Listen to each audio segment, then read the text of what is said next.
Hanggang ganito na lang ba tayo? I mean, hindi naman sa minamadali kita pero gusto ko sanang bigyan ng mas magandang buhay ang anak natin. Gusto kong ilipat sa apelyido ko yung pangalan niyo. Minsan, akala natin ay hindi natin kailangan ng pag-ibig. Pero may papadalang langit para baguhin ang paniniwala natin. Mi Amor Tales presents Billionaire Society 1, Hiding the Billionaire's Daughter. Written by August R.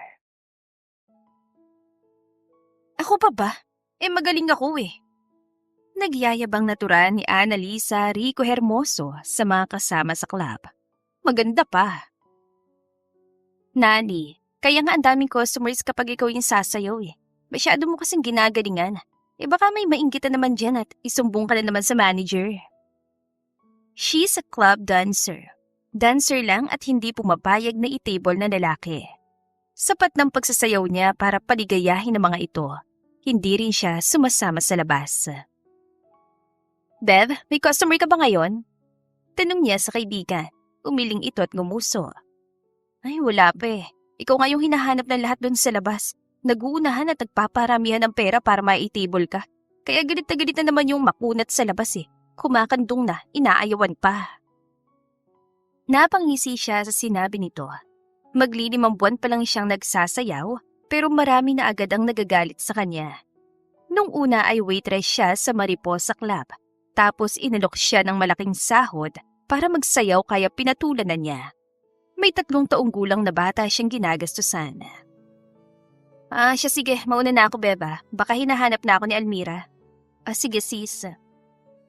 4:00 na yon ng madaling araw. Kailangan pa niya makipagsiksikan sa jeep at maghintay ng matagal sa daraan tricycle para makauwi. Madaling araw pa lang, punuan na agad ang sasakyan. Reklamo niya. Balang araw, makakabili din ako ng Suzuki Jimny, kulay red. 6:00 tuloy siya nakarating sa malit niyang apartment. Kahit na mahirap siya, hindi naman niya hahayaang tumira sa maruming squatter sa Almira. Yun na lang ang kaya niyang ibigay dito, kahit na hindi muna ang magandang buhay. Kinatok niya ang katabing apartment. Tulog pa? Pupungas-pungas pan tumango ang mabait niyang kapitbahay. Oo, halos sa ating gabi na rin nakatulog yung 4 eh. Kukunin mo na ba si Almira? Mamaya na siguro, matutulog muna ako. Anya, saka nginitian ng babae. Salamat, Desia. Kung wala ka, hindi ko alam kung saan ko iiwan ng batang yun. Tayo-tayo lang din naman ang magtutulungan dahil ang baba ng tingin sa atin ng lahat. Namatay ang nanay niya, talagang nag-iwan pa sa kanya ng konsumisyon. Dati ring dancer sa club ang kanyang ina. Ang kaibahan nilang dalawa ay sumasama ito sa labas. Kaya nga nabuntis ito ng Indiano niyang ama, tapos iniwan din naman. Binuhay siya ng ina sa pamamagitan din ng pagsasayaw at pagsama sa mga customer. Gusto pa rin niyang kumita ng marangal kahit na papano. Kaya nga salamat ulit ha. Babalikan ko na lang mamaya si Mira. Pumasok siya sa sariling apartment at agad na ibinagsak ang sarili sa kama. Tumitig siya sa kisame at agad na nagilakbay ang diwa sa kung saan. Hanggang sa hindi niya namalaya na nakatulog na pala siya. 2:00 na ng Shea Magazine, ni hindi man lang siya nakapagpalit ng damit. Tinatamad pa siyang bumangon pero kumukulo ng tiyan niya sa gutom. Ay, si Mira nga pala. Mabilis muna siyang naligo at nagpalit ng puting oversized shirt at tanging cycling short ang suot sa ibaba. Nagplay din siya ng music para ma-energize saka kumilos at nagsimulang magluto. Patapos na siya nang may kumatok sa pinto. Des! Karga ni Des ang kapatid niya at kasunod ng 5 taong gulang na triplets na anak. Nakatulog ako, pasensya na. Pasok kayo, patapos na ako magluto. Sabay-sabay silang kumain. Naglalaro ang 4 na bata sa sala at silang 2 naman ni Desi ay naglilinis sa kusina. Kumusta naman ang trabaho mo? Walang nambaso sa'yo riyan sa labas? Hindi niya itinatago sa mga tao kung anong klaseng trabaho ang meron siya. Oo nga't nasa club siya pero hindi siya prostitute. Sumasayaw lang siya. Wala naman. Busy yata mga tao dahil Lunes sa Lunes. Wala nang oras para mambastos. Ikaw, kumusta ang trabaho mo? Mabutit hindi ka pa nauubusan ng pasensya sa mga bata. Tumawa ito. Nakaharap na sa sink at naguhugas ng kubyertos. Hindi naman. Mababait naman sila kapag may trabaho ako. Napapakiusapan ko naman ang triplets at sila yung nagbabantay kay Mira. Sanay na silang kumilos sa bahay ng isa't isa. Madalang lang ding itong lumabas dahil may pinagtataguan at mukhang ilang buwan lang ay aalis na rin. Pasensya na ha. Wala kasi ako mahina itong humagikik. Nali, okay nga lang. Hanggang sa patuloy na lumipas ang walang kabuluhang buhay niya. Papasok sa club ng alas 6 ng hapon, uuwi ng alas 4 ng madaling araw, matutulog, gigising ng alas 2 at maglilinis. Paikot-ikot na routine lang. Kung pwede ka raw tumibol mamaya, sabi ni Madam. Bulong sa kanya ni Beverly pagpasok niya sa dressing room na nasa backstage lang din. Bakit daw? Alam namang hindi ako malaking kliyente raw kasi. Sumimangot siya. Kapag talaga may malalaking kliyente ay lagi siyang inaalok at sinisilaw sa pera para makitable sa mga bastos na mayayaman na yun. Nagagastos ng milyones para lang sa isang gabing ligaya. Pakisabi ayoko. Ilang beses ko nang tinanggihan ng ganyan eh. Iiling-iling na anya habang nagbibihis ang damit na sa sobrang nipis ay makikitaan na rin. Mabuti na lang at may brat panty siya. Kung magpumilit, siya kamo yung lumapit sa akin. Ewan ko rin naman. Mukha kasing desperada ngayon si Madam kaya baka habulin ka talaga. Mapipilitan ka kapag sinampal ka ng malaking halaga ng pera. Sapat na sa kanya ang nakukuhang pera sa pagsasayaw. Malaki naman yun. Tuwing Sabado ang sweldo nila. Hindi siya napilit na manager na harapin ang bigating customers na nasa VIP room. Bago sumayaw ay nagbanyo muna siya sandali. Ouch! Tumingin ka nga sa dinaraanan mo! Singhal niya sa lalaking nakabangga. Hindi na bago sa akin ang ganyang kilos ng pagpapapansin. Samantala'y natigilan din si Alejandro sa banggaan na yon. You're in the way. Madilim sa gawing yon ang hallway sa club, kaya ayaw niya sa mga ganong uri ng lugar. Madilim at sobrang sakit sa mata ng ilaw. Dangan lang at hindi niya mahindian ang prospect business partner niya. At talagang ako pa ikaw tong bumangga. Style mo bulok. Hindi ako nagpapatable, manigas ka riyan. At ayaw din niya sa mga babaeng masyadong maraming sinasabi. Same here, miss. I'm not desperate enough to pay for something I can have without trying. Gusto lang naman sana niyang magpahangin sa labas dahil naiirita na siya sa mga kasama sa loob ng VIP. Kulang na lang ay maghubad at doon na mismo gumawa ng malaswa ang incheck na kasama. Kung hindi lang talaga niya ito kailangan. Ano pa nang ginagawa mo rito? Alam mo namang club to. Malamang na ganun ang iisipin ko.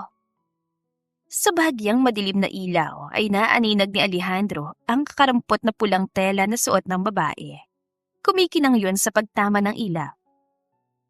It's none of your business. Excuse me. Iniwan niya ito doon at diretsyong lumabas sa parking lot ng club. Akala niya'y high-end club lang talaga yon na may hostess at entertainer. Pero may illegal palang nangyayari. Nagsindi siya ng isang stick na sigarilyo at sumandal sa itim na Rolls-Royce Phantom. Tumunog ang cellphone niya sa loob ng kanyang coat. I assume this is important. State your purpose. Si Javier Santillan ang tumatawag. Isa sa kasamahan niya sa Billionaire Society. Walang orihinal na pangalan ng grupo pero nakilala na lang sila sa ganong pangalan. It's a group of aristocratic people. Rich, powerful, authoritative, influential. It's not an organization but a simple group of elites. Its members do not introduce themselves as part of it. They're recognized as one of it.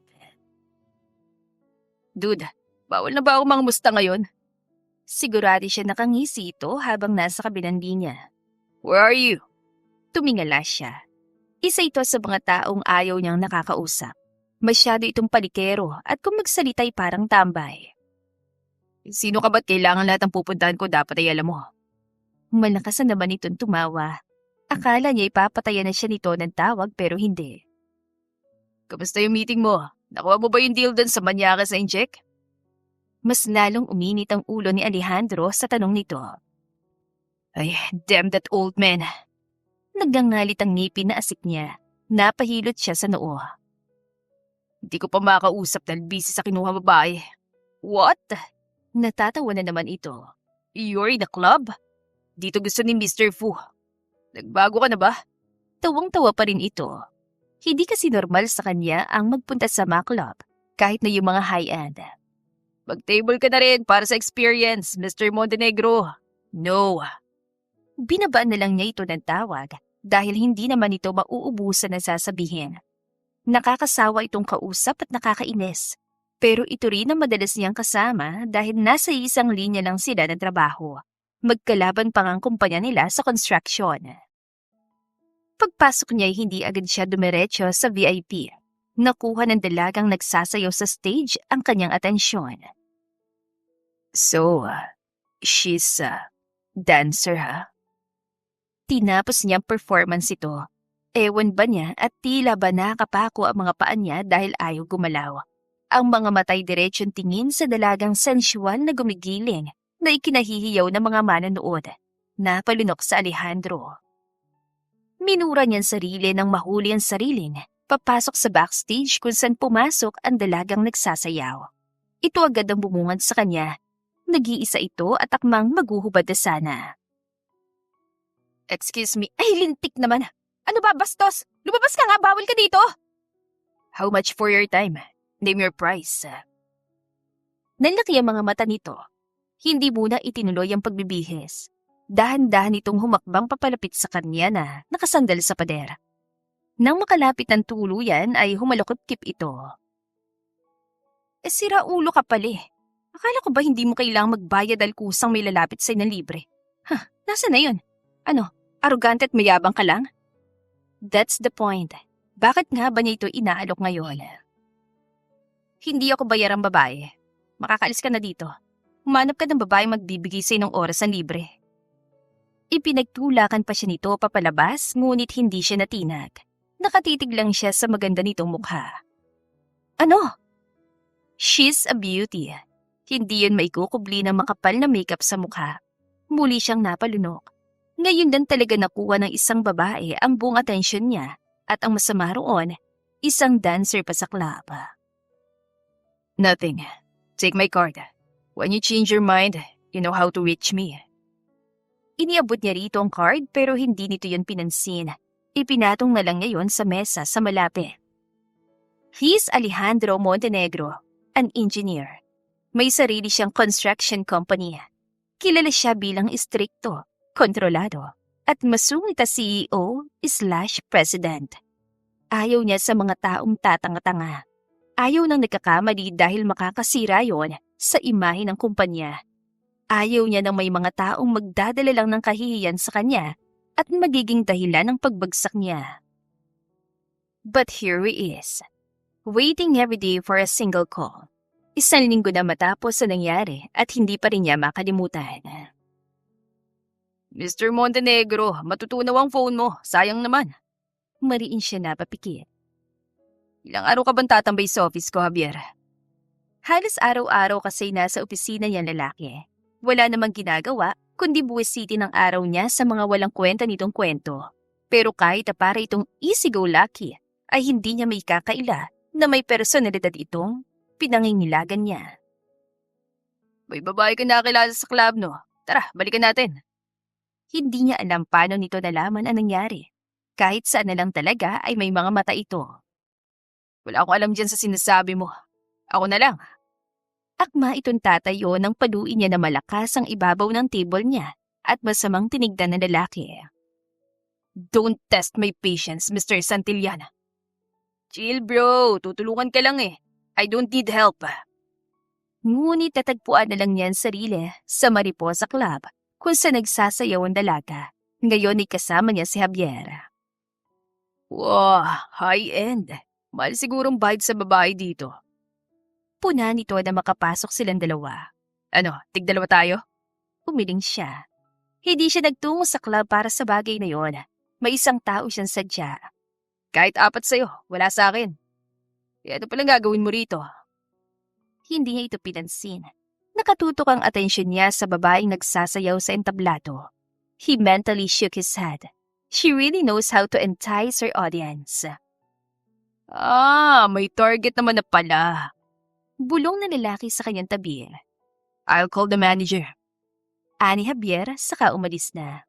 Siya naman ay nakatingin sa dalaga hanggang sa matapos ito magsayaw. Pagbaba nito sa stage, ay agad siyang tumayo at akmang susundan nito nang salubungin siya ni Javier at ang manager. Itinanong ko kung magkano, Alejandro. Kaso hindi raw nagpapatable yun. Malas mo, pare. Naiirita talaga siya sa paraan ng pagsasalita nito. I can talk to her myself. Kokontra na sana ng manager pero sinama niya ito ng tingin. Or should I report this club? Hayaan mo na, manager. Wika ng kasama niya habang minamasahe ito sa balikat. Sayang negosyo. Diretso siya sa backstage at naabutan doon ang dalaga na nagbibihis na. Muli ay sumandali siya sa pader at pinanood ito. Nakatalikod dito sa gawin niya at nang humarap ay agad na nanlaki ang mga mata at tinakpan ang katawan. Bastos! Sa kabilang banda ay hiyaw ni Annalisa sa antipatikong lalaki. Ano na naman ang ginagawa mo rito? Kung babayaran mo na naman ako, sasapakin na talaga kita. Iritang-irita talaga siya sa mga lalaking ganoon. Hindi siya impres sa mga mayayaman dahil sa ugali ng mga ito. Akala'y mabibili ang lahat. Mapapalitan ng pera at makukuha lahat ng gusto. Akala pa naman niya ay hindi na niya ito makikita pa ulit. I got permission from your manager. Permission? Ismid niya. Baka kamo binayaran mo, sinilaw mo ng pera. Malilitang hakbang na lumapit ito sa kanya. Mabilis niyang sinuot ang tube crop top na hawak, saka sinuot ang jacket. Anong binabalak mo? Yan ang susutin mo pa uwi. That's too revealing. Ano namang paki mo? Kinuha niyang kanya mga gamit at akman lalabas na nang harangan nitong pinto. Ano ba? All I want is your time, miss. Time? Baka maikama. Ang kapal ng mukha nito. Ano, wala nang babayang kusa lumalapit sa'yo. Kaya pinipilit mo ng pera mo sa pagbumukha ko. Hindi ganon, miss. Just a little bit of your time is enough. Binangga niya ito kahit sabakit pang balikat niya dahil ang tigas ng katawan nito. Ang gulo mo? Bahala ka riyan? Maaga pa para umuwi. 2:00 pa lang na madaling araw. Tatambay muna sana siya sa dressing room, kaso hanggang doon ay kasunod niya lalaki. Ano ba talagang kailangan mo? Yung pera mo, ipampalinis mo na lang ng tainga dahil nabibingi ka na yata at hindi marinig ang sinasabi ko. Sa sunod-sunod na gabi ay lagi niya ito nakikita sa pinakadulong table sa club kapag nagsasayaw siya. Minsan may kasama ito, minsan ay nag-iisa. Hindi na sumusunod kaya nakakahinga na siya ng maluwag at hindi laging nangangamba na baka bigla na lang may sumulpot habang nagbibihis siya. Hello, Des? Bakit? Madaling araw yon nang makatanggap siya ng tawag mula kay Desi. Umiiyak ito at natataranta. Pati tuloy siya'y nahawa. Nali, si Mira, sinugod ko sa ospital. Ano? Gulat na sigaw niya. Ang mga kasamahan niya sa dressing room ay napalingon. Si Beverly ang lumapit. May problema ba, Nali? Hindi niya ito pinansin. Anong sinugod sa ospital? Bakit? Wait. Mabilis na hinagilip niyang gamit at halos magtatakbo na palabas ng club. Sa ospital? Sa Del Rio Medical Hospital. Mariin siya napapikit. Private hospital pa. Pero wala na siyang magagawa at walang pagpipilian. Naroon ang kapatid niya. Malayo yun sa club pero pikit mata siyang nagbook ng Grab. Pagdating sa ospital ay agad niyang hinanap si Desi at nakitang nasa tapat ito ng ER. Desi! Hinihingal pa siya. Ang manipis at makinang na damit ay pinatungan na lang yan ng jacket. Ano nangyari sa kapatid ko? Hindi ko alam kung ano nangyari. Inagising ako kaya chinek ko sila ng mga bata. Nakita ko na parang nahihirapang huminga si Almira. Kaya ginising ko. But it's not waking up. Natakot na ako kaya sinugod ko na rito. Walang ibang bukas kahit clinic sa malapit . Ito yung pinakamalapit na ospital. Napaupo na lang siya sa tabi ng babae. Takot na takot siya para sa kapatid. Hindi pa ba lumalabas ang doktor? Hindi pa . Nang lumabas ang doktor, ay halos panawan siya ng ulirat sa dala nitong balita. I am Dr. Luis Del Rio. May congenital heart disease ang bata. It's already severe at kailangan ng operasyon sa lalong madaling panahon. Magkano pong babayaran? It can cost million dahil severe at high risk na gagawing operasyon. But for now, I suggest that the safety of the child comes first. Huwag na munang isipin ng babayaran. The hospital offers installment payments. Don't worry, miss. Pero kailangan may half down payment. Saan siya kukuha ng pera kahit na yung pan-down payment lang? May ipon siya pero hindi naman ganun kalaki. Sa ngayon, ililipat muna ang bata sa PICU para sa close monitoring. After that, kung nakapag-decide na kayo, saka magpo-proceed sa operation. Nang iwan sila ng doktor, ay talagang nawala na ng lakas ang kanyang mga tuhod. Nakaluhod siyang bumagsak at walang pakundangang humagulgol. Nali, I can help. Pagtutulungan natin ang pagpapa-opera kay Mira. May ipon naman ako eh. Pwede yung ipandagdag sa down payment. Marahan ng boses si Desi habang magkayakap sila sa gitna ng hallway. Magtutulungan tayo. Ngunit hindi niya kayang sikmurain na magagastos ang pinaghihirapan nitong pera para sa mga anak nito. Para yun sa mga anak mo, Des. Huwag mo sirain ang plano mo para sa mga anak mo. Dahil lang nangangailangan kami ngayon ng kapatid ko. Magagawan ko to ng paraan.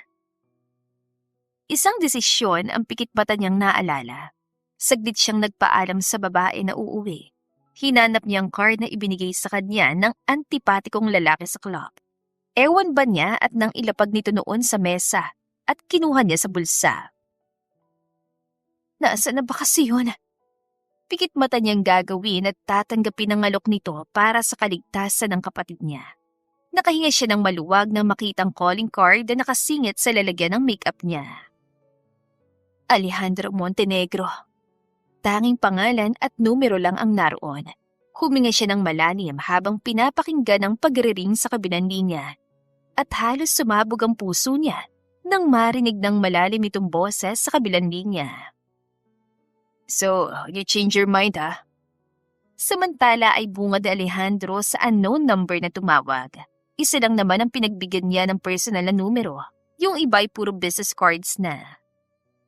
Wala siyang narinig sa kabilang linya. Puputuli na sana niya linya nang marinig ang mahina at tila pinipigil ang hikbi. Are you okay, Miss Rico Hermoso? Alam niya ang details ito pero hindi ang personal na buhay. Marunong pa rin naman siyang rumespeto sa privacy ng isang tao. Kailan? Oo? Nangingising Anya. Ano ibig mo sabihin? Obviously, kailangan ko ng pera. Malaking halaga. Sambit nito, sarkastiko. Kailan? Bigyan mo ko ng schedule para alam ko kung saan ako sisingit. Tumikim sa Alejandro. Nasa Castillo Estate siya nang matanggap ang tawag ng dalaga. Birthday ni Juan Gabriel Castillo. They're all friends despite of all disdain when it comes to business. Kapag wala sila sa trabaho, ay may mga simpleng mayayaman lang silang nagkakatipon at nagpapayabangan. Not now, I'm in a business meeting. Pagsisinungaling niya. Itetext ko na lang sa'yo. Narinig niya ang buntong hininga nito. Pakibilisan lang. Maghahanap ako ng ibang makakapagbigay sa akin ng malaking halaga kapag hindi ka pa nagparamdam hanggang mamayang 12:00 ng tanghali. Really? She's really amusing. Ngayon lang talaga may babaeng nakakuha ng buong atensyon niya. May sasabihin pa sana siya nang bigla siya nitong patayan ng tawag. Mukhang seryoso ang babae sa alok nito. Noong mga unang pagkakataon naman ay tumatanggi ito. Nakapagtataka na ito pa mismo ang nag-alok ngayon. Who was that? Nginitian niya ang babaeng lumapit. Senator Montemayor, no Senate hearings. Natatawa itong umili. Reserve this whole day for Gob. So, sino nga yung kausap mo? Oh, nothing. Secretary ko, may sinabi lang. Pero okay na, no big deal. Akala ko, alis ka kahit 10 o'clock pa lang ng umaga. Hahanapin ka ng iba. Walang written rules pero tuwing birthday ng isa sa kanila, ay maghapon silang magkakasama sa party. Walang trabaho, walang istorbo. Juan Gabriel said it's their cheat day from work. By the way, have you seen the twins? Nangunot noon niya. Hindi ko napansin. Why? May kailangan ka sa kanila? Wala naman, mukhang may parusa silang matatanggap pa. Nagtatawanan sila nang lumapit si Javier. Napuno ng malakas sa tawanan ng usapan nila, kaya naman lumapit na rin ang iba. 11:30 nang may maalala siya, kaya mabilis siyang nagpaalam sa mga kasama na magbabanyo sandali. Marami ng text at missed calls mula kay Annalisa. Tinawagan niya ito. Ngayon, ikaw naman ang naghahabol sa atensyon ko. Okay, bye. Hindi niya mapigilang magmura nang patayan siya nito ng tawag. Ang hirap kausap ng babaeng yun. Ang hirap nitong basahin. Tinawagan niya ito ulit. Matagal bago to sumagot. Huwag mo sinasayang ang oras ko. Alright, easy Miss Rico Hermoso. He briefly looked at his wristwatch. 11:50. In my mansion, ipapasundo kita sa club. Bukas. Kailangan ko ng pera ngayon. Nangunutan noon ni Alejandro dahil sa pagiging desperada nito sa pera. Nakakapagtaka na hindi niya ito masilaw sa pera noon, pero bakit nagbago ngayon? How much? 1,000,000. Sa kabilang banda ay pikit matang sambit ni Annalisa. Desperada na siya. Wala na siyang pakialam kung ano magiging tingin nito sa kanya. Gagawin niya lahat para sa kapatid. Hindi pwedeng matagalan pang operasyon dahil manganganib ang buhay nito. Nasa apartment pa rin siya. Hindi pa nakakabalik ulit sa ospital. Si Desi ang naroon. Tinawagan niya ito kanina na maghahanap siya ng pera at pinakiusapan. Ang triplets ito ay iniwan pala sa matandang mag-asawa na nasa dulong apartment. Mabait naman na mga kapitbahay nila. Alright, I will make it too. Give me your bank details. Kailangan pa niyang i-withdraw yun. Kasyang kailangan ko. Narinig niya ang gigil na buntong hininga nito sa kabilang linya. Parang nawawala na ng pasensya. Wait until 3, ipapadala ko riyan at ipapasundo na rin kita. Hindi pa lang ako makalis dito. Wala na siyang pakialam sa mga plano nito. Ang mahalaga ay may papaopera na niyang kapatid. Naghintay siya hanggang sa may isang pulang Cadillac Escalade ang pumarada sa tapat. Mabilis siyang sumakay doon. Pwede bang pakidaan muna ako sa Del Rio Medical Hospital? Dadaling ko doon yung pera. Diretsenturan niya sumundo sa kanya. Mabilis siyang bumaba nang makarating doon. Dala ang duffel bag na pera ang laman. Nasa waiting area si Desi na makita niya. Agad itong tumayo na makalapit siya. Nali! Iniabot niya rito ang bag. I'm sorry, Desi. Ha? Bakit? Ikaw na munang bahala kay Mira, ha? May asikasuhin lang ako. Hinawakan niya ang 2 palad ng babae. Babalik din ako. Baka bukas. Ito. Tinapik niya ang malaking bag. Gamitin mo sa pagpapa-opera kay Mira. Kung may matitira, sa'yo na. Nanlaki ang mga mata nito nang buksan at masilip ang laman ng bag. San mo to nakuha, Annalisa? Pagod niya itong nginitian. Huwag kang mag-alala. Kung illegal man itong gagawin ko kapalit ng pera na yan, hindi ka madadamay. Lalo bumukas ang pag-alala sa mukha nito. Humigpit ang kapit sa kanyang braso. Anong kapalit nito? Huwag mo nang ituloy yan, Nali. Tutulungan na lang kitang gumawa ng paraan. Huwag to. Ngunit buo na ang desisyon niya. Nakipagkasundo na siya. Babalik ako agad. Paglabas niya ay nakaabang ang driver sa tapat ng ospital. Pinagbuksan siya nito ng pinto sa backseat at inabutan ng piring. Para saan to? Utos po ni Mr. Montenegro. Maiksing sagot ang driver niyang Ryder daw ang pangalan. Ang daming arte. Iritang bulong niya habang sinusot ang piring. Maayos naman at eleganteng tignan dahil lace. Naitry na niya minsang magsuot noon habang sumasayaw. Wala siya makita habang nasa biyahe pero ramdam niyang halos 2 oras na silang umaandar. Nandito na po tayo. Nangunutan noon ni Annalisa nang may marinig na parang hampas ng alon sa dalampasigan. Nasa beach ba tayo o resort o utos ng amo mo na itapon ako sa dagat? Ngunit wala siyang sagot na nakuha. Inalalayan siya nitong makakiyat sa isang napakataas na hagdan at pagkatapos ay malayong lakaran pa ulit bago niya narinig ang pagbukas at sara ng pinto. Nandito na? Nang walang sumagot ay kusa niyang tinanggal ang piring at bumungad sa kanya ang isang malaki at malawak na kwarto. Naghahalo ang puti, beige at gold na kulay. May warm lights din at chandelier. Malaking kama sa gitna at malaking salamin at floor-to-ceiling na mga kortina. May balkonahe na natatanaw ang beach. Ang ganda. Magdidilim na at mukhang hindi magandang panahon, pero hindi no na ikubli ang magandang dagat. Ang puting buhangin at ang sariwang simoy ng hangin. Sobrang out of place ang suot ng denim hot pants at yellow na tube top, lalo na sa loob ng eleganting kwarto. 10:00 na ng gabi nang sinubukan niyang tawagan si Alejandro, pero walang sumasagot.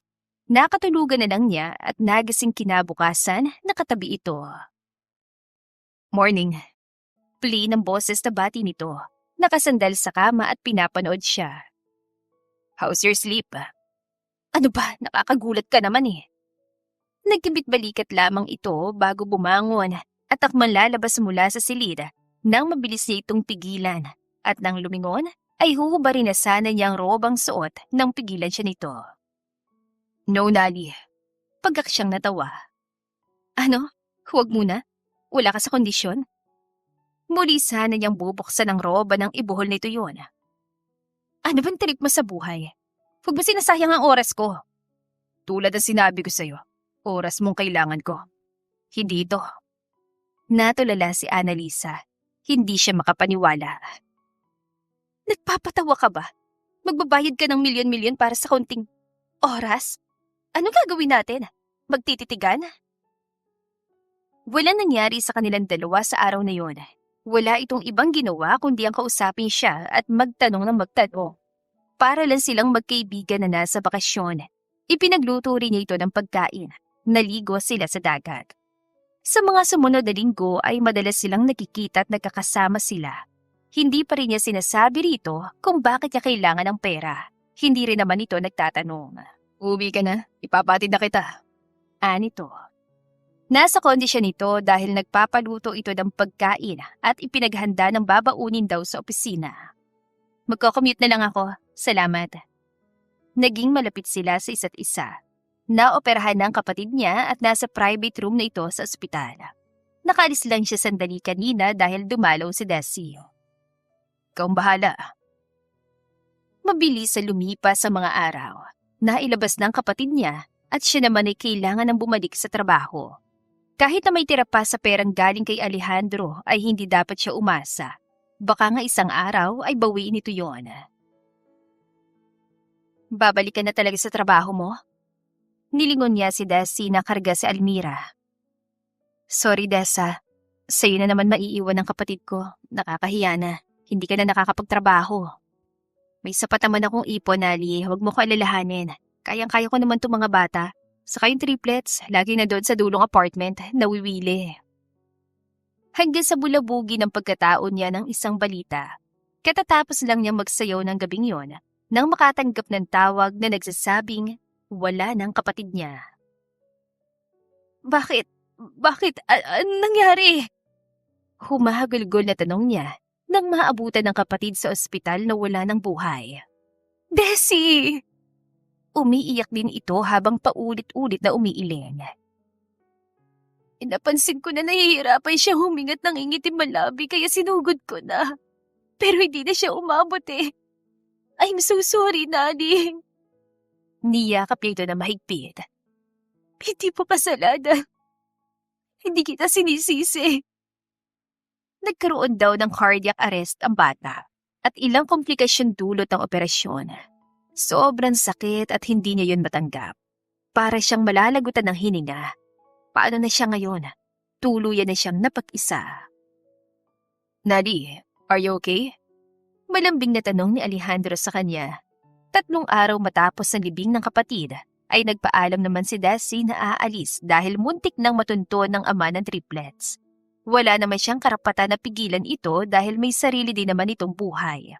Nasa kondo siya na lalaki. Halos doon na nga siya tumira. Paulit-ulit itong niyayayang makipagniig pero iniilingan lang siya. Nasasaktan siya lalo't dahil parang nandidire ito sa kanya. Gusto kong makalimot. Gusto kong mawala sa ulirat kahit sandali. Para makalimutan ko kahit sandali lang ang pagkamatay ng kapatid ko. Desperada na siya. Lahat ay gagawin niya para panandali ang makalimot. Agad niyang hinalikan sa leeg si Alejandro nang yumakap ito sa kanya, pero marahan siya nitong itinulak. Nali, hindi ito ang sulus. She doesn't care anymore. She kissed him on the lips. Iyon ang unang beses na may nangyari sa kanilang dalawa hanggang sa nasundan pa ng nasundan. At habang ganoon, nahuhulog siya dito. At sa tingin niya ay ganoon din ang lalaki sa kanya. Naging clingy rin na wala naman sa personalidad nito. Girl, nahihilo ka na naman. Puna ni Beverly na makabalik siya sa dressing room. Nasusuka ka ba sa umaga? May mga pagkain ka ba na hinahanap? Paano mo nalaman? Pumalatak ito. Gaga! Sino nakabuntis sa'yo? Wala ka naman jowa ah. Hindi ka nga sumasama sa customer. Nalaki ang mga mata ni Annalisa. Buntis siya? At para kumpirmahin ay bumili siya ng PT at sinubukan kinabukasan. Positive. Buntis ako. Sa sobrang saya ay sumugod siya sa kondo ni Alejandro pero wala ito doon kaya naman sa kumpanya nito siya nagtungo. Hindi siya pinapasok agad ng gwardya pero napakiusapan naman niya. Lumapit siya sa reception area. Miss, pwede ko ba makausap si Alejandro Montenegro? May appointment po ba kayo sa president, ma'am? Wala po pero kilala naman niya ako. Mahalaga lang, may sasabihin lang ako sandali. Pakiusap niya sa mabait na babae. Please? Alright, ma'am. Tatawag lang ako sa president's office. Naghintay siya ng ilang sandali bago siya muling hinarap ng babae. Bakit daw? Ma'am, hindi raw tatanggap ng walang appointment sa taas. Kung gusto niyo po, you can set an appointment and... Hindi, sandali lang. Kailangan ko lang siya makausap. Sabihin mo si Annalisa Rico Hermoso. Annalisa Rico Hermoso? Napalingon siya sa lalaking tumawag sa pangalan niya. Bakit? Oh, Tawa nito. I'm Javier. Hinahanap mo si Alejandro? Oo kaibigan mo ba siya? Tanong niya rito habang ang mga matay pa simpleng umiikot sa ilan pang mga kasama nito. 2 babae at 2 lalaki. Pwede mo ba akong dalhin sa kanya? May importante lang akong sasabihin. Bumaling si Javier sa mga kasama saka siya itinuro. Inabanggit kong natitipuan ni Alejandro na dancer sa club. Naghalakhakan ng mga kasama nito. Nagtataka tuloy siya. Nagpatuloy sa pagsasalita si Javier. Nakuha pala. Nailing ang isang babae. Maganda ito, matangkad. Mahabang itim na buhok. Girl, kung may kahihiyan ka, huwag ka na maghabol. Alam mo bang wala sa Billionaire Society ang may plano magseryoso? For us, love is just a business. Kung wala rin lang namang mapapala sa'yo, especially your... What again, Javi? Oh, club dancer. Sarkastikong tumawa ang babae. Laruan ka lang, miss. Kung may kahihiyan ka pa natitira sa katawan, umalis ka na lang. Hindi siya makainig. Pakiramdam niya'y tinatapakan ng buong pagkatao niya sa mga naririnig. Hindi niya akalain na kayang gawin yon sa kanya ni Alejandro. Akala niya'y totoo ang lahat ng ipinapakita nito. Matinik din talaga sa laruan ng Montenegro na yon. Komento pa nung Javier saka muling nagtawa na ng mga ito. Hiyang-hiya na siya para sa kanyang sarili. Gustong-gusto na niyang umalis at tumakbo palayo, pero napako ng mga paa niya at hindi maikalawa. Ano bang hinihintay mo, miss? Pera? Ako na magbibigay. Sabi ng isang babae, saka may kinuhang lilibuhin sa kumikinang na bag at sinaboy sa mukha niya. Get lost. Lavinia! Sigaw ng boses ni Alejandro. Dumadagundong yun sa paligid. Alejandro, you're here! Nakangiti pang bati nito sa bagong dating. Hindi alintana ang madilim na ekspresyon sa mukha ng lalaki. No need to worry na. Tapos na. Hindi pinansin na binata ang mga kaibigan. Diretso itong lumapit sa kanya at hinawakan siya sa braso. Nali, what brought you? Bitawan mo ko! It's just a misunderstanding. Let me Alejandro, anong dapat mong i-explain sa babaeng yan? Singit ni Lavinia. Come on! The meeting will start soon. Magagalit si Gab. Shut up! I don't care! Hiyaw nito. Namumula mukha hanggang leeg. Nali, tara sa off. Pero sarado ng isip niya. Sapat na mga narinig niya para tuluyang makilala ang tunay na pagkatao na lalaki. Huwag na huwag ka na magpapakita sa akin kahit kailan, Alejandro. Sa pagtalikod niya ay tinanggap niyang muli na mag-iisa na naman siya. Walang kasama, walang kakampi, walang mahihinga ng tulong. Mag-isa niyang palalakihin ang batang nasa kanyang sinapupunan.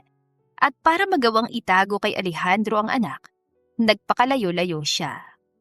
Mahirap pero kinaya niya ang 7 taon. Angelica, tigilan mo na yung paghuhugas ng pinggan. Gawin mo na lang yung assignments mo, anak. Saway niya sa anak na pilit inaabot ng lababo. Gusto ko pong makatulong sa inyo, Mama. Pagod na kasi kayo sa maghapon tapos may trabaho pa sa gabi. Kaya ko naman po ito. Lihim na napangiti si Annalisa. Sobrang swerte niya sa anak. Responsable ito sa murang edad. Nakikita ang paghihirap niya, kaya sa munting paraan na alam nito ay tumutulong. Tapos na bang assignments mo? Kadarating lang niya galing sa restaurant kung saan siya nagtatrabaho bilang waitress. Sa gabi ay sa bar naman. Nagpapasalamat siya at hindi na muling nagtagpo ang landas sila ni Alejandro na laruan lang palang tingin sa kanya.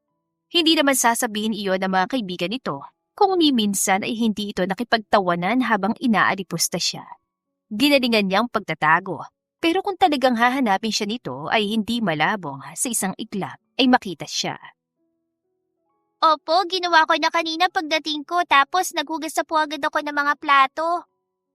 Nilapitan niya ito at hinaplos ang ulo. Ang sipag talaga ng anak ko, nagmano ka ba muna kay Manang sa labas? Maghapon din naman itong wala dahil nasa paaralan. Sa hapon, nauna itong umuwi, kaya ang Manang sa maliit na tindahan ang tumitingin dito. Opo, binigyan niya ako ng tinapay at sesto. Merienda ko raw po. Sige, kumain na tayo at magtatrabaho po ulit si Mama. Bukas day off ni Mama, sa magustong mamasyal. Si Manang din ang kasama ni Angelica sa gabi. Inaabutan na lang niya ito kapag akinset katapusan. Sabado bukas at sa gabi lang siya may trabaho. Ang day off niya ay talagang inilalaan niya sa anak. Maghapon silang namamasyal. Hindi niya alintana ang pagod kahit sa gabi ay may trabaho pa. Lagi naman po sa mall. Pwede po sa iba naman. Saan gusto ng anak ko? Ngumiti ito. Ang basang kamay ay ipinuna sa puting damit na suot. Narinig ko po kasi doon sa kaklase ko na maganda raw po sa Enchanted Kingdom eh. Kaso malayo daw po kaya sa park na lang pala, Mama. Sa Enchanted Kingdom tayo bukas. Tuwang-tuwang anak niya kinabukasan. Pagod pa siya galing sa trabaho pero naaabutan niyang anak na nakabihis na. Gusto sana niyang magpahinga muna kaso'y excited ang bata kaya nagbihis na rin siya para makaalis sa sila. Mama, ang ganda pala rito. Gusto ko sakyan lahat ng rides po. Hiyaw ng anak niya habang nakatingala sa mga rides. Ang saya! Hinayaan niya itong magsaya. Pambawi man lang sa 1 linggo na pagod ito sa pag-aaral. Pagsapit ng tanghali ay inaya niyang anak na magtanghalian muna. May ongoing construction sa kabilang street at mukhang mataas na building noon. Kumain sila ni Angelica sa isang restaurant at habang kumakain ay pinapanood niya mga trabahadora sa kabila. Hanggang sa may humintong 2 magarang sasakyan sa labas at bumaba ang lalaking hindi niya kailanman pinangarap na muling makaharap. Bilisan mo nang kumain, anak. Di ba gusto mo pang maglaro ulit? Uwi na po tayo para makapag-rest ka kasi may work ka pa po eh. Tinanguan niya ang anak at saka pa simpleng sumulyap sa labas. Pinapanood ang lalaki na mukhang naramdamang may nakatingin kaya lumingon at napaawang ang labi niya nang magtamang kanilang mga mata. Mabilis siyang umiwas.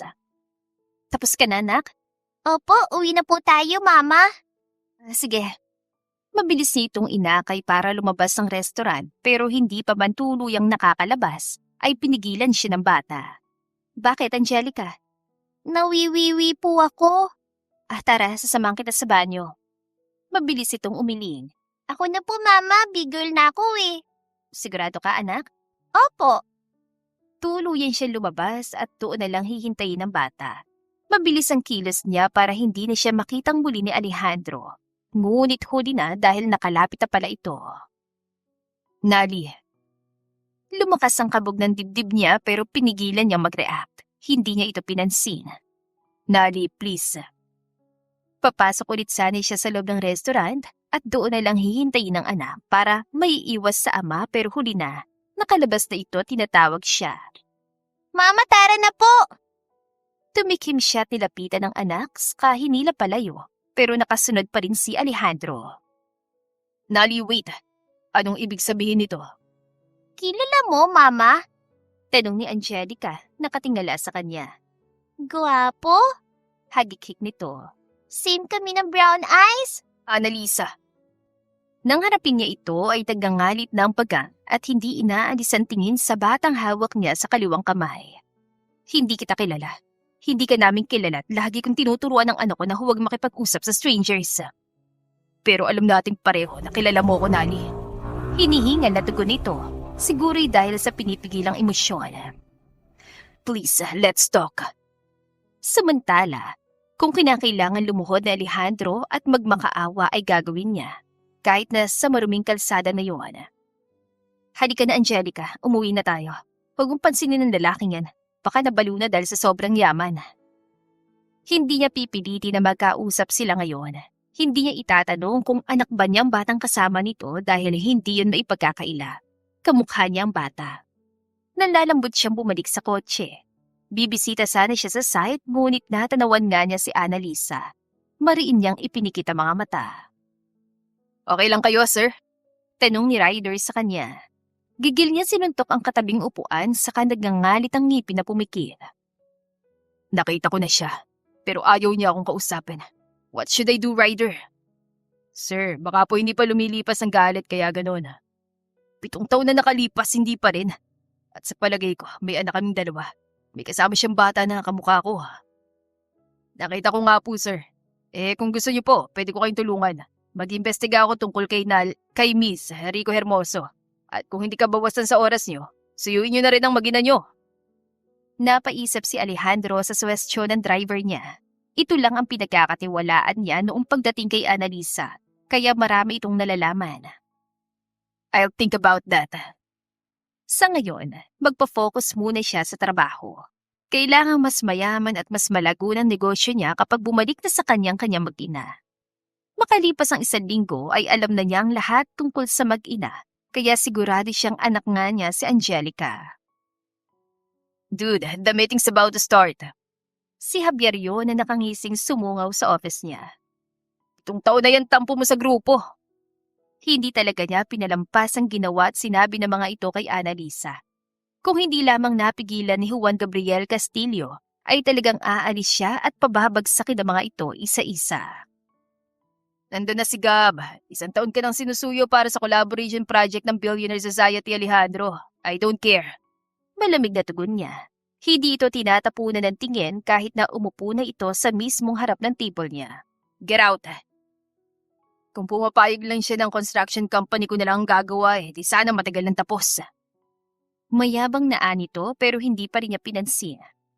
Dude, nag-offer na nga akong tulungan kang hanapin ang club dancer na yun Susuyurin ko lahat ng club dito sa Manila para lang mahanap siya. Kung yun lang yung ikababalik na dati mong pakikitungo sa amin. Mariin siyang bumuntong hininga. Hindi ko kailangan ng tulong. Kung gusto mong project na yun, sa'yo na. Tinapos niya mga papeles na kailangan ng atensyon niya bago nagtungo sa paaralan kung saan nag-aaral ang anak. Nasa labas ito ng gate at mukhang may hinihintay. Nilapitan niya ito. Hi. Hello po. Nakangiting sagot ito. Bawal po mag-talk sa stranger Sorry. Magpapakilala ako. Ako si Alejandro Montenegro. Magaan ang boses na Anya, saka inilahad ang kamay dito na mabilis naman itong tinanggap. Ako naman po si Angelica Rico Hermoso. Yan, magkakilala na tayo. Gusto mo bang sumamang kumain muna? Don't worry, sa malapit lang tayo. Umiling ito. Baka po maiwan ako ng service Maglalakad ako pa uwi kapag ganun malayo at delikado kaya mag-aalala si Mama. Pagod pa naman po yun sa trabaho kaya naaawa ako na baka maghahanap pa siya. Ako na lang mag-aatid sa'yo pa uwi kung gusto mo. Ako na rin ang magpapaliwanag sa mama mo. Tatawagan ko siya. Ikaw po bang papa ko? He was taken aback by her question. Paano mo nasabi yan, Angelica? Umiling ito sa kangumuso. Pareho po kasi tayo ng eyes. At saka galit sa'yo si Mama eh. Nakita ko po dun sa restaurant. Sabi ni Ninang Beverly, sobrang galit lang si Mama sa papa ko raw. Hindi niya kinumpirma ang hinala ng bata. Sumaya ang puso niya at halos mapaiyak nang sumama ito at sumakay sa kotse kasama siya. Nagkatinginan pa sila ni Ryder na bahagyan tumango. Wow, ang bango po ng car niyo. Nagutom ako. Anito na tumawa pa. Gusto rin ni Mama ng car eh. Kaso wala pa kaming pambili kaya nanonood na lang muna siya sa cellphone. Isinama niya ang bata sa isang sikat na restaurant at sinabayang kumain. Nag-take out pa ito para daw sa ina para hindi na raw ito magluto dahil may trabaho pa ulit sa gabi. Sobrang sipag po ng mama ko kaya love na love ko siya. Ginagawa niya lahat para sa akin dahil wala akong papa. Hindi naman po ako galit sa papa ko. Baka may dahilan siya eh. Nagkakatinginan na lang sila ng driver niya dahil sa sobrang mature mag-isip ng anak. Hindi niya lubos maisip kung paano ang ginawang pagpapalaki ni Nali sa bata. Nang ihatid na niya pauwi si Angelica, ay naabutan nila sa labas ng apartment si Annalisa na mukhang aligaga at nag-aalala. Mama! Angelica! Mabilis itong lumapit sa anak at pinupog ito ng halik. Saan ka ba nanggaling? Sino yung mga kasama mo? Bumaba siya bitbit ang paper bag ng take out. Agad na sumama ang timpla ng mukha nito. Anong ginagawa mo rito? She didn't even acknowledge Ryder who went out of the car too. Mama, nilibre niya ako ng pagkain tsaka bumili na rin ako para sa inyo. Hindi ka na mapapagod magluto dahil papasok ka pa ulit sa isa mo pa pong trabaho. Bumuntong hininga ang babae. Ay, sige na, pumasok ka na sa loob. Kakausapin ko lang sila. Nang makapasok ang bata, ay agad na tumama ang palad ni Annalisa sa mukha niya. Nali, anong karapatan mo magpakita sa anak ko? Nakalimutan mo na ba ha? Di ba sabi ko ayoko na makita yung pagbumuka mo? Paano ko susundin ang gusto mo kung parang mamamatay ako kung mawawala ka sa akin? All I ask is for you to give me a chance to explain, Nali. Please. Hindi. Mariing anito. Umalis ka na't huwag na huwag nang babalik pa. Ngunit habang humahalugpos sa babae, patuloy namang naging persistent si Alejandro. Habang pilit nitong hinahabol, ay narealize niyang naghahabol siya dahil mahal niya ito. Bigla, nawalan siya ng pakialam sa sasabihin ng lahat, sa sasabihin ng grupo, sa magiging epekto noon sa perpekto niyang buhay. Nandito ka na naman po. Nakangiting salubong sa kanya ng anak. Baka po magalit na naman si Mama kapag nalaman niya. Kinurot niya ang pisngi ng bata. Ayaan mo, sa akin naman siya nagagalit eh. Saan mo gustong pumunta ngayon? Napuntahan na po natin lahat yung malapit eh. Nakangusong anito. Bawal naman sa malayo. Magagalit talaga si Mama at baka paluin pa po ako. Sinasaktan ka ng mama mo? Hindi po. Mabilis sasabi nito. Mabait po Mama ko ah. Inalalayan niya itong makasakay sa kotse. Tapos na ang building na ginagawa ng construction niya. Isa yung malaking condominium building na pagmamay-ari ng isa sa kasama niya sa grupo. Patapos na rin naman kasi yon nung una niya makita ang kanya mag-ina at halos isang buwan nang matuling lumipas. I know anak. Malambing ang boses sa sagot niya sa bata at saka marang hinaplos ang likod dito. So, saan mo nga gusto pupunta bago kita ihatid sa inyo? Parang ayoko pong mamasyal ngayon. Sabado po bukas eh. Mamamasyal din naman kami ni Mama. Wala ka bang gustong pagkain? Bibili muna tayo bago umuwi. Kabisado na niya ito. Kapag pauwi na sila ay magre-request ito ng pagkain para sa ina para daw hindi na ito mapagod sa pagluluto. Narinig ko po si Mama kanina. Sabi niya nag-crave daw po siya sa seafoods. Ano po yung nag-crave, sir? Masakit pakinggan na hanggang ngayon ay sir pa rin ang tawag sa kanya ni Angelica. Ngunit wala naman siya magagawa kung ayaw siyang ipakilala ni Annalisa bilang ama nito. Pasasaan ba't baka dumating ang araw na lumambot ang puso nito at papasukin na siya ng tuluyan sa buhay ng mga ito. Gusto niyang kumain ng seafoods, anak. Ano raw bang seafoods ang gusto niya? Bibili natin bago kita ihatid. Pasalamat na lang siya at hindi siya pinagbabawalan nitong makalapit sa bata. Nakakasama niyang anak kahit sandaling oras lang. Hindi niya alam kung hindi nito alam ang nangyayari o sadyang hinahayaan lang siya. Kung ano man yon ay nagpapasalamat pa rin siya. Wala naman pong sinabi eh. Sige, bilhin na lang natin lahat. Agad itong protesta. Kahit po mayaman ka't maraming pera, dapat hindi mo bibilhin lahat dahil baka masayang lang po. Yung sapat lang po dapat. Napangiti si Alejandro. Parang hindi batang kausap at kasama niya. Masyado itong mature para sa 7 taong kulang. Sige na nga po. Turan niya. Ano na lang yun sa tingin mo ay nagugustuhan ng mama mo at yun na lang bibili natin. Pagdating sa tapat ng apartment ay naroon na ulit si Annalisa. Hinihintay ang anak. Parang alam na agad niya ang kasama nito. Nasanay na yata. Napangiti siya sa isiping yon. Mama, may pasalubong po kami ni Sir. Tumikim siya nang sulipan siya ng babae nang marinig ang itinawag ng bata sa kanya. Nang magtamang kanilang mga mata, ay agad din naman itong umiwas. Pasok na sa loob, anak. Mag-uusap lang kami nitong kaibigan mo. Mama, si Sir ang pumili ng pasalubong. Huwag mo na po siyang aawayin ha. Bilin pa ng bata bago ito tuluyang pumasok sa loob ng bahay. Kasunod dito si Ryder na bitbit naman ng mga pinamiling seafoods. I'm sorry, Napaiwas siya ng tingin nang hindi man lamang ito kumurap habang nakatitig sa kanya. Naiiling siya. Bumuntong hininga siya para kumuha ng lakas ng loob saka muling nagsalita. Pasensya na. Lagi kong hinihiram si Angelica pagkatapos ng klase niya. Hindi na siya nakakasabay sa service. Tumangaw ito at nag-cross arms. Hindi ko kayang hadlangan ng kasiyahan ng anak ko, Mr. Montenegro. Pero sana, hindi ka masanay dahil matatapos din to. Pumapayag ako ngayon pero subukan mo lang na iparanas sa anak ko naranasan ko sa'yo sa mga kaibigan mo.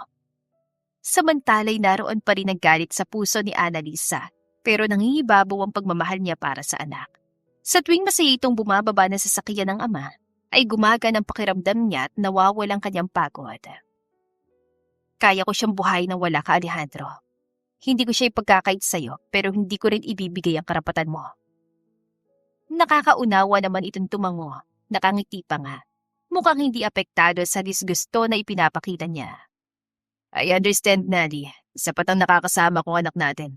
Sa ngayon. Bakit? Anong akala mo? Sa susunod, papayagan na kitang makasama siya na matagal? Salamat pa rin sa pagkakataong binibigay mo. Malaking bagay na yon. Hindi naman ganun katigas ang puso ko para hadlangan ang ngiti ng anak ko sa tuwing kasama ka. Marahan itong tubango tumikhim. Malayong malayo sa personalidad nito noon na lahat ng kilos ay kalkulado. Sigurado at tila pinag-iisipang maigi. Ngayon, bakas ang pagkalito at pag-alinlangan dito. She asked me if I'm her father. Bumuntong hininga siya. Dahil alam niya. Hindi niya sinabi. Hindi niya alam kung paano nito nalaman. Kung paano nito napagtagpi-tagpi ang mga nangyayari. Masyado itong matalino na mukhang namana pa nga sa ama. Tuwing umaga, bago ito pumasok ay nagpapaalam ito sa kanya na sasama raw sa papa nito na mamasyal kahit sandali lang. Nung una, nagulat siya pero ano pa bang aasahan sa observant niyang anak. Nagugulat na nga lang siya minsan na may kung anong nire-recite ito at sinasabing nabasa raw sa libro ng guro o sa mga tarpaulin na nakita sa labas. Nally, Ano? gusto ko lang malaman mo na hindi totoo ang lahat ng sinabi sa'yo ng mga kaibigan ko noon. Yes, partially totoo. Wala akong balak na magseryoso sa relasyon.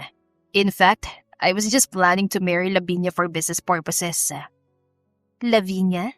Yung nagsabi sa kanya ng pera? Hindi siya nagsalita. Napagdesisyonan niyang kung gusto niyang maging masayang anak, kailangan muna niyang ayusan ang sigalot nila ng ama nito dahil hindi maiiwasang magkikita sila tulad ngayon kapag sasama rito si Angelica. Pakikinggan niya ito, saka titimbangin. Lahat ay gagawin niya bilang isang ina. Ayaw niyang mamuhay ang anak na katulad niya. Walang kinilalang ama. Laging natutokso dahil nagtatrabaho sa klabang ina. At malungkot dahil hindi kumpleto ang pamilya. I don't tolerate disruptions when it comes to my life. Yet somehow, you became the only exception. Ang pera, mabibigyan ka ng kapangyarihan. Autoridad, titingaliin ka ng mga taong nasa ibaba mo. Hindi ka basta maapi. Pagak itong tumawa. That's what I believed before but when I met you, everything changed. Hindi pala nabibili ng pera ang totoong kaligayahan. na sa'yo ko natagpuan. Nali, if you'll give me another chance, kaya kong iwan ang lahat. Mamuhay ng normal kasama kayo ng anak natin. Kaya kong bitiwan ng lahat ang meron ako. Pati ang grupong wala namang saysay. Nali, pagbigyan mo lang akong patunayan ng sarili ko. Tapos ka nang magpaliwanag at linisin ang dumi sa pangalan mo. Nali, Hindi na lang ang feelings nating dalawang importante dito, Alejandro. May batang dapat isaalang-alang. Kung ako lang, alam mo hindi kita kakausapin o tatanggapin. Pero ina kasi ako na mas uunahin ang kaligayahan ng anak ko eh. Sana naman ganun ka rin. Isang beses lang ang pagkakataon na ibibigay ko. Sana, hindi mo sayangin. Agad na lumiwanag ang mukha nito at hindi niya sigurado kung dinadaya lang siya ng kanyang paningin. Pero may luhang pumatak sa pisngi nito na mabilis pinahin. salamat. You have my word, Nali. Hindi ko kayo bibiguin ng anak natin. Hindi ko kailangan ng pangako dahil hindi ko pinaniniwalaan yan. Gawin at ipakita mo na lang. Tumango ito, sunod-sunod, parang batang napagbigyan. Tuwan-tuwa pa itong nagpaalam sa anak at sinabing sasama sa pamamasyal nilang mag-ina bukas.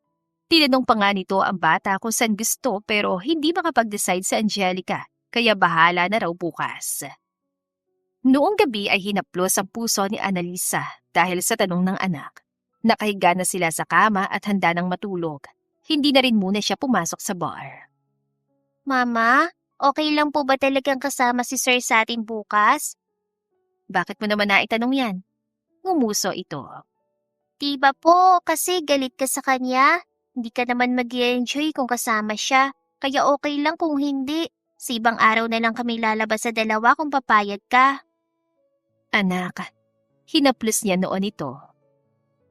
Ayos lang sa akin na kasama siya at 3 tayong mamamasyal. Di ba nga sabi mo gusto mo sa loob ng sasakyan ng papa mo kasi malamig at mabango? Gusto ko. Paano ka? Sobrang swerte niya sa anak. Hindi siya makapaniwala na napalaki niya ito ng maayos. May pagkamaldita at pasaway minsan pero natural lang yun sa bata. Huwag mo kong isipin, Angelica. Ayos lang sa akin basta masaya ka. Kumamot ito sa ilong saka siya tiningala. Hindi naman po ganun eh. Dapat masaya tayo pareho saka rin si Sir. Napaisip siya. Bakit nga pala hindi mo siya tinatawag na papa? Alam mo namang siyang ama mo, di ba? Baka po magalit kayo eh. Mahigpit niyang niyakap ang anak. Anak, gusto mo ba? Opo. Sige. Pwede mo naman siyang tawaging papa eh. Hindi ako magagalit. Paano mo nga pala nalaman yon? Wala naman ako nababanggit sa iyo ah. Humagikik ang bata.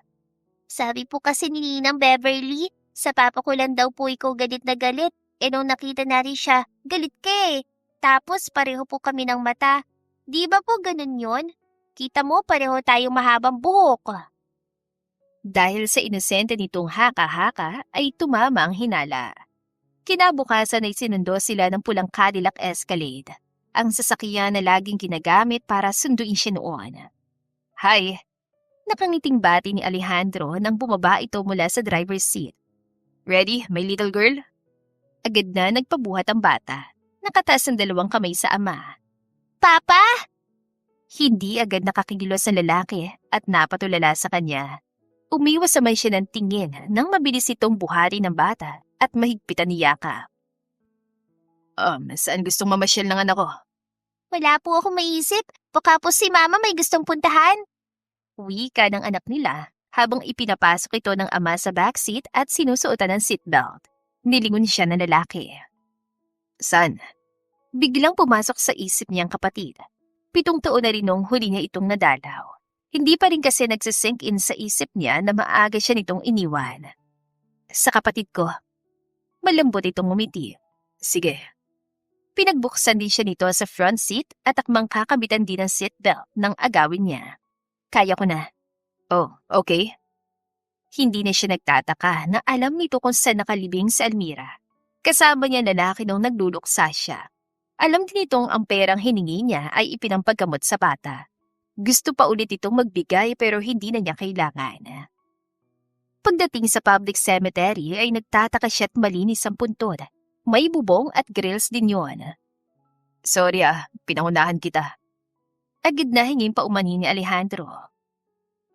Hindi mo kasi siya nadadalaw, kaya ako na muna yung umasikaso at dumalaw-dalaw sa kapatid mo. 10 taon na sana ito. May kalaro sana si Angelica habang lumalaki. 2 sanang sinasayaw niya at pinapangaralan. 2 sanang kasama niya pero sadyang may kalupitan ng tadhana at maagang kinuha sa kanyang kaisa-isang pamilya na noon. Salamat. Halos 1 oras lang silang nanatili doon at saka tutuloy na sana sa pamamasyal nang may tumawag kay Alejandro. Kunot noon ito at mukhang namomroblema. Alright, I'll be right there in a moment. Huling anito bago sila balingan. Pasakay na sila sa kotse. I'm sorry, but I got an emergency in the office. Sige, kami na lang ang mamamasyal ng anak ko. Mabilis sa tugon niya. Hihilahin na sana ang bata para makababa ulit nang magsalita ang lalaki. No, I mean, pwedeng sumaglit muna tayo sa office. Wala siya nagawa kundi ang pumayag. Tuwan-tuwa rin kasi ang anak niya at excited dahil nakuwento pala ng ama ang tungkol sa kumpanya nito. Nang makatapak sa lobby ay agad na bumalik sa alaala niya ang nangyari sa mismo lugar na yon. Sa harap ng reception area, kung paanong ramdam niya ang sobrang pagkapahiya, ang pagtapak sa kanyang pagkatao. Nakabalik lang siya sa realidad nang maramdaman ng mainit na palad ni Alejandro sa palad niya. Nali, you okay? Oo. Tumango ito saka lumapit sa babaeng kausap din niya noon. Naroon pa rin pala ito. Kinausap ito na lalaki habang hawak pa rin ang kamay niya at karga si Angelica. List Annalisa and Angelica Rico Hermoso under permanent access. Make sure everyone understand. They're not to be stopped at any time. Yes, sir. Sumakay sila ng elevator. Wow! Papa, astig ah! Ang ganda! Manghang komento ng anak niya nung palabas na sila ng elevator. Bumaba na ito mula sa pagkakabuhat ng ama. Ang ganda! Huwag tumakbo anak, baka mabangga ka umada pa. Paalala niya. Yaan mo, walang babangga sa kanya rito. Inirapan lang niya ang lalaki, mayabang pa rin. Ang buong palapag ay opisina ni Alejandro. Hindi pa siya nakakapunta doon ni isang beses. Bago makarating ng tuluyan sa office, ay unang madadaanan ng table ng sekretary nitong agad sumalubong. You wanna roam around while I'm on a meeting? Nasa office kasi sina Javier, baka. Tumango siya. Dito na lang kami sa labas. Hindi, Nali. Pwede kayong umikot muna. Kumamot ito sa noo bago hinarap ang sekretary. Please, tell them to wait in the conference room instead. Alejandro, hindi na. Mariing sabi niya. Iikot na lang kami ng anak ko habang hinihintay ka. Pwede rin namang mauna na kami at sumunod ka na lang kung gusto mo. Mabilis lang to, I promised. Angelica, baby, sandali lang si Papa. Mabilis lang na work, okay? Okay po. Sir, tantanan mo na Alejandro, nakakarindi ka na. Nang makapasok ito sa opisina ay agad na nagaya ang bata na maglakad-lakad. Nakangiti naman tumango ang sekretary ng lalaki. Wala tuloy siya magawa kundi samahan ng anak ng pasukin nito halos lahat ng makitang pinto. Sinasaway niya pero tumatawa lamang ito, lalo na nung sumulpot si Ryder at halos i-cheer pa ang bata. Ryder, baka bawal na dyan! Nasa baba na kasi sila. Mukhang sa cubicle ng mga empleyado. Umiling ito. Ayos lang yan. Parang tatakbong konsehal ang anak niya at panay ang kaway nito sa mga taong nakakasalubong. Tuwan-tuwa naman ang mga ito. May naririnig pa siyang bulungan na anak daw ng boss ang bata. Nakaabot sila sa cafeteria. Mama, pwedeng kumain dito para masarap yung foods? Si Ryder ang agad na sumagot. Oo naman, miss. Tara, samahan kita. Iginiya nito ang bata papasok sa mismong kitchen. Pwede kang mag-request ng pagkain. Sumunod siya sa mga ito. Ryder, hindi. Parang sirato. Anak, kung ano na lang yung tinda nila. Sinamaan niya ng tingin si Ryder. Sasapakin kita. Matapos manggulo ni Angelica sa cafeteria, ay nakaabot na sila sa lobby. Doon nila nakasalubong sina Lavinia at Senator Emilia Montemayor. Oh, the audacity. Nakangiwing salubong ng babae. And what the heck are you doing here, club dancer? Bumalik ka pa talaga? Inirapan lang niya ito at hindi pinansin. Tutok ang atensyon niya sa anak na nakikialam na sa loob ng reception area at kung ano-ano nang tinatanong sa mga babae roon. Stop that, Lovey. Hindi mo gugustuhin muling makitang galit ni Alejandro. Si Senator yun na bahagya siyang nginitian. Nice to meet you, miss. Nali. Tumango ito. Nali, I am Emilia. Nice to meet you. Sana hindi na kayo magkaroon ulit ng misunderstanding ni Alejandro, no? Nakakatakot magalit ang taong yun. Right, Lavinia? Whatever. Ingos ito, bago nagdadabog na naglakad pa alis. Oh, sorry about that. Wika ng senadora bago ito nagpaala. Napahawak siya sa dibdib dahil na-overwhelm sa senador. Hindi akalain na makakaharap ang isa sa pinakabatang senador ng bansa. Niwala sa hinagap ng buhay niya, may darating na pagkakataon na makakaharap siya ng mataas sa tao sa lipunan. Nali, nilingon niya sa Alejandro. Where's our daughter? Inginuso niyang kinaroroonan nito. Tinignan lang nito ang bata sa kabinalingan ulit siya. Sorry natagalan. Masyadong makulit ang mga ka-meeting ko. Gigil na anito. Tara na, panira ng araw ang mga yun eh. Tinitigan niya lalaki. Mataman, kinikilala, kinikilates. Hinahanap ang lalaking una niyang minahal. Bakit? Umiling siya. Wala.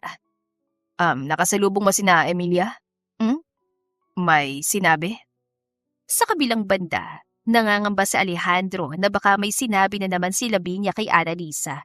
Hindi siya nag-aalala patungkol kay Emilia dahil mabait naman ito kahit papano. Patuloy na lumipas pang mga araw. Patuloy din siyang nanunuyo kay Annalisa. Nagdadala siya ng mga bulaklak at pagkain na paborito nito. At minsan ay sinasabi sa kanya ng anak nila kapag may nababanggit na gustong ina. Paano mo nalaman na gusto ko to? Hapon na dumating siya dalang mga cupcakes na gusto nito. Itinawag sa kanya yun ng anak. Si Angelica na naman no. Mahina siya natawa. Narinig ka raw na nagbubulong kagabi. Itinawag sa akin kanina bago siya pumasok sa school. Tinanggap naman ito ang cupcakes sa dala niya. Hindi siya sigurado pero lumalambot na ito. Salamat. Ikaw ba susundo mamaya? Tubango siya. Birthday ni Del Rio. Anya. Gusto sana niya itong isama. Pwede pa kitang imbitahin? Akala niya'y hindi ito papayag, pero halos tumalo ng puso niya nang tumango ito. Sige, pero kapag may narinig ako doon kahit katiting tungkol sa anak ko, hindi mangyayari yun, Nali. Ako makakalaban nila.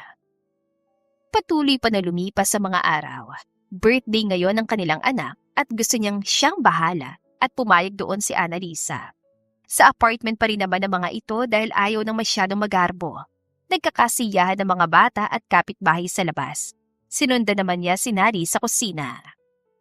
Nali, may kailangan ka? Umiling siya.